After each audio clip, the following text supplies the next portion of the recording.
Split Enz and My Mistake, the single taken from the album called Dysrhythmia. Anyway, Tim Finn is the original member of Split Enz, who hails from New Zealand, and they moved to Australia and then a couple of years ago came to Britain, and then they cut 2 albums. Dysrhythmia is their second album. Anyway, Tim Finn and Malcolm Green came in. I first asked Malcolm, why the title Dysrhythmia of all things? Dysrhythmia is a medical term for upset body rhythms.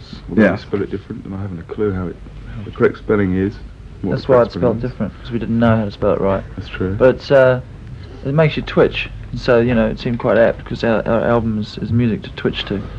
We want to see parties all over the country twitching. Do you think that's important, that people twitch to your music? And move, yeah. We want to move them in a physical sense as well as anything else. Yeah. How do you see this new album as related to your first British album? Obviously there's less of the acoustic work on it, but what else is there, apart from your hit single, My Mistake? Well, it's a more up in some ways album. There's not so many longer songs on it, there's a lot of shorter songs, and it was done after a couple of guys had left the band, so it was sort of a new project. It felt fresh. Whereas the songs on the other album we've been playing for about 4 years, so this was a less refined album, much more spontaneous and exuberant, but with less preparation, if you like. Yeah. And different producer, of course, Jeff Emerick, who's well known for his work with Blah Blah Yak Yak, like the Beatles, Supertramp, everybody. So he's a good man to have, and so there's a different production, different sort of songs, and it's sort of like a new band, because one of the guys that left was one of the main writers, so obviously when he left the band did change quite a lot. That album reflects the change, I think. Yeah.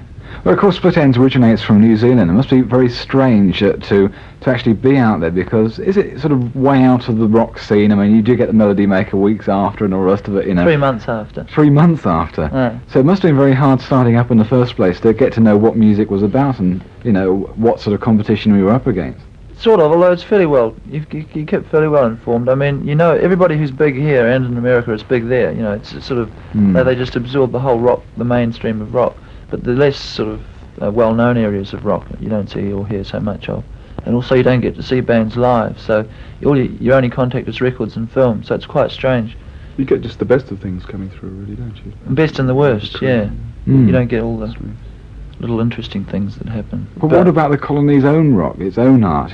Doesn't that exist, or aren't people interested, or what? Are they quite happy to accept the art and the music that comes from Britain and from the States? It's changing slightly. I think we've helped bring about a small change in that respect, or perhaps a big change. Yes.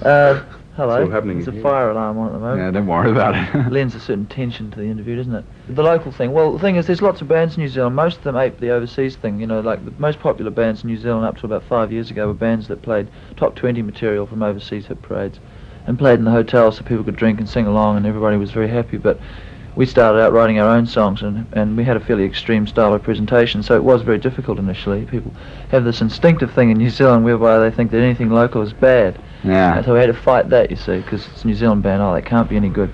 So what we did is we went to Australia and became successful there, and suddenly everybody in New Zealand thought, God, they must be great. We went back home and we were sort of local heroes. Intro notes from Split Enz, and that's called Walking Down the Road. Okay, Tim Finn. Now, why did he make the move from New Zealand to Australia? What is it about Australia? Well, it's a lot bigger, and it's perhaps more wealthy. It's a very wealthy country. People in Australia got plenty of money.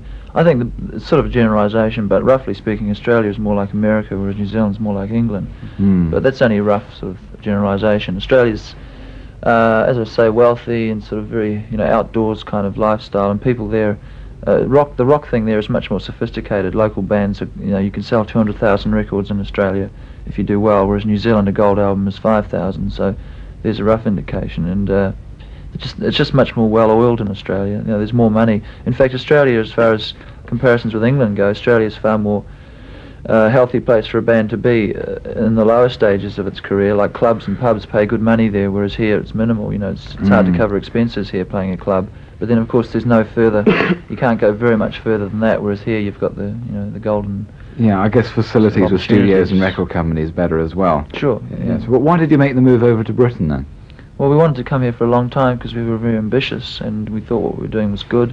And we wanted to make an impact, and also England, that's our roots musically. I mean, all the bands that have inspired Split Enz have been English bands. We haven't had any American sort of influences at all, really. Bands like the Beatles, The Move, The Kinks, and lots of other things. So they were your influences, eh? Yeah, and still are. I mean, the Beatles are still my favourite band, you know, without a doubt.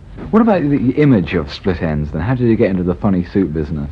Firstly, I'm glad you took so long to get round to that. Sometimes it's the first thing they ask about, which is good, because music's the most important to us. Sure. But the image is important too, and basically it's all within the band. Like there's a guy who plays percussion called Noel Crombie.